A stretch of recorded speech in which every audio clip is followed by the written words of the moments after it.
ना पनीर मसाला बनव. नाही आई, मस्त पनीर अफगाणी बनवते. चिमूटभर मिरी पावडर, थोडं मीठ, चून पेस्ट, तेल, शॅलो फ्राय करून घेऊ.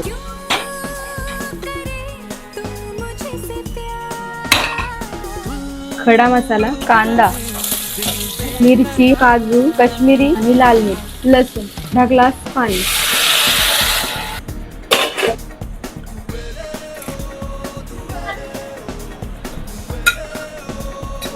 दही, कोथिंबीर, कढीपत्ता, चाट मसाला, हळद पावडर, मिरची पावडर, धनिया पावडर, गरम मसाला, जिरा पावडर,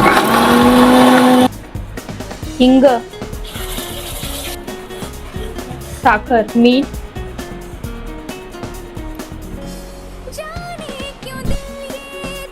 अगं झाली का नाही तुझी पाकिस्तानी? आई, पाकिस्तानी नाही, पनीर अफगाणी. हे कोणतं आहे ग बाई आता?